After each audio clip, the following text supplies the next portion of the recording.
What's up, guys?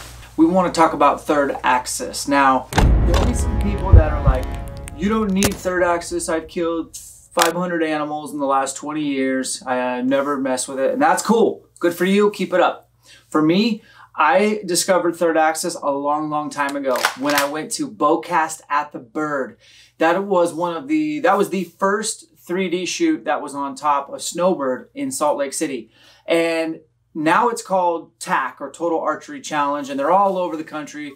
This is where I first learned about third axis, making shots 50 yards plus, steep uphill, downhill angles, and watching my arrows group to the right or to the left, and not really understanding, well, I thought my bow was on. So first and second axis are super important, but third axis is also very critical, especially for you guys hunting mule deer, elk out west. You're gonna have steep uphill and downhill shot opportunities. And if you do, you need to be prepared for them. And it doesn't hurt to do that at your house. And I'm gonna show Tim how to do that today with the Hamskea Easy third axis tool. It's gonna be awesome. Have you ever adjusted third axis before? Yeah, we've shot it in at the range and just did it that way. Yeah, and that shooting in is gonna be awesome. We'll do that on the next follow-up video to this one, but today we're gonna try to get Tim as close as possible here using the third axis tool and show you guys how to use it. Dude, Sigma makes a 100 to 400. Yeah, I seen that was coming out. Yeah, for less than $1,000. It's not super heavy. Man, your bow is beat up. Yeah, that's from the last day I hunted. I haven't cleaned it. I don't really know where I'm gonna put this. Basically, we put it in the vise. We made sure that the sight is level. Then we threw the Hamskea on and make sure that bubble is matching the sight bubble, which we're good to go. And Tim's got a Spot Hog. What is this, Tim? A 3-pin? It's a Fast Eddie XL 3-pin slider. Ooh, Fast Eddie XL 3-pin slider. Doesn't that sound cool? Then the thing about this sight that's pretty handy is it's got a vertical wire for us when we do this third axis against the wall. So we got the plumb bob here. This is up against the wall. Just used a weight from a stabilizer, tied a string to it, dropped it down. Obviously this will be for pointing downhill shots.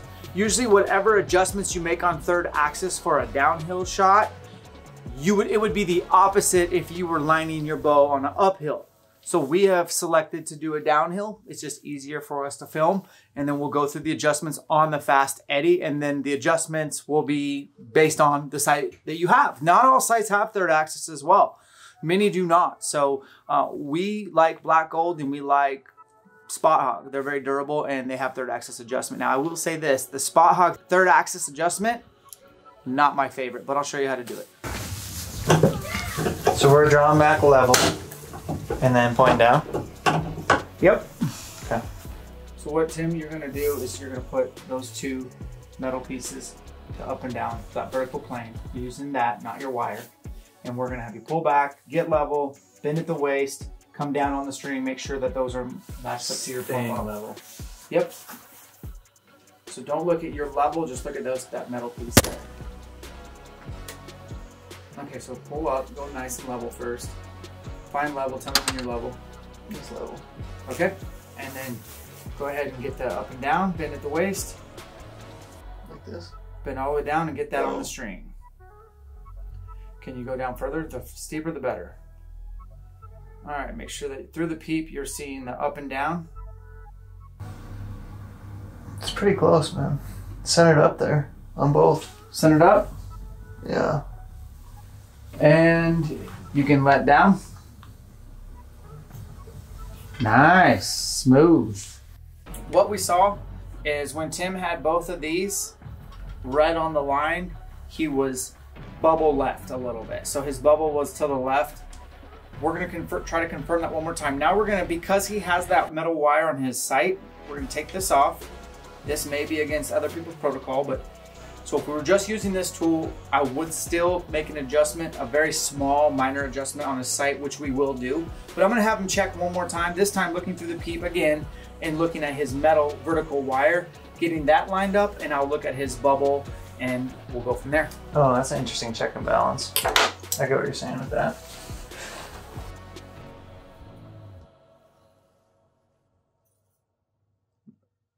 Let me know when that metal wire is on there. Just level. Or it's on it. And again, your bubble left. All right, that confirms it. You can let down or put a broadhead through my wall. I filmed that little clip that you saw of the bubble with my iPhone, just so you know, and you could tell it was bubble left with the Hamskea tool and with the wire tool. The Hamskea tool is longer metal brackets, which is good. You have to pay attention to hand torque. And you really need to test this at full draw with the person that's going to be operating the bow, because there could be variances from one person to the other. So have the shooter do it. Really get them to get a good solid grip that's not too tight, not torquey, and use the Hamskea tool. Spot Hog's got that metal wire on his site. On my Spot Hog Fast Eddie, I don't have that metal wire, so I would need to use the Hamskea tool. We did both just because, and they matched up. So he's bubble left. Let's show you how to make that adjustment. So in my little Allen collection, I need some Allens that are cut shorter. I can't get to his third axis adjustment screws because this is in the way. I don't know what model you have. People will know on the internet there, but I can't really get into that one very well. I could squeeze it in, but this one definitely not. So we're gonna just take the housing off real quick. So we're gonna loosen the right side. So we loosened it. And I mean, what do we think? Loosen it like a quarter of a turn? I would say a quarter of a turn. We're gonna tighten it. And that was probably a quarter. We'll pop the sight back on and we'll check one more time. Plumb bob check. Plumb bob check. Plumb bob check. So this is the final check. We just made a small adjustment and then we will go confirm this out in the mountains in the real world. So Timmy T is gonna line that up with our little plumb bob, and here we go.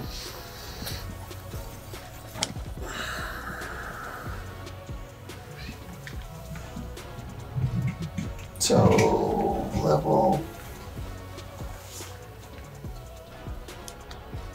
Go down further, steeper angle, and then get that. Let me know when you're ready. Yep. So this is another loosening the right one that we're looking at. Yep, we'll loosen it up. And then we're gonna tighten this side. And when we go shoot the range day, I'll bring my 28 that's got the black gold. It's the Pro Sight, and I'll show you, it's a lot easier to adjust the third axis. And this one's especially a pain in the butt because we have to take the housing off because we don't have the right Allens, but not all Spot Hogs are like that. My Spot Hog, I can get to those two. I'll show you guys, no problem. But so we tighten that, loosen that, and we're gonna check one more time.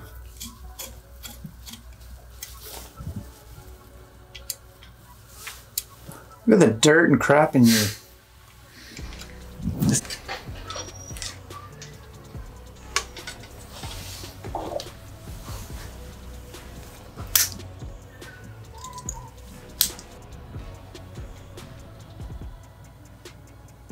Yeah, man, that's dead in the middle. Cool. You can see this older housing, just tough to get at, but this is where you'd make that adjustment. And then this is a Spot Hog Fast Eddie on my rig that I bought last year, so it's not that old, and you can get right to these, which is pretty cool. So this is your third axis adjustment. I will put my little sketch up on there for you guys to refer if you're trying to do this at home. Pick up, I'll leave a link to the third axis tool for Hamskea, and you can give this a shot. The steps that we like to take is obviously set your first axis, have a pro do it, get your second axis set, then do your third.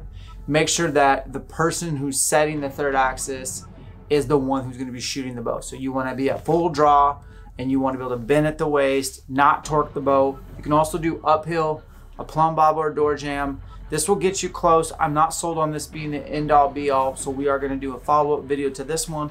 We're gonna go outside and confirm or make minor tweaks, and you just shoot your third axis in. Our friend MFJJ from Spokane Valley Archery, he always just wants to skip this step and just have us go sight it in ourselves, which makes sense, but we figure we show this way as another option for you guys. Thanks for watching. Catch you on the next one. Third axis to me is super important. Shouldn't overlook it. I'm getting ready for tack, so I feel like this is just a good time to kind of talk about this subject. And if you dig that we're always kind of A-B-T-ing, always be tinkering, then give us a subscribe, because we're always tinkering, we're always messing around. We're not experts, we're just hungry to get better, and we hope you are too. We appreciate a subscribe, tap the bell, all that jazz, and we appreciate your support.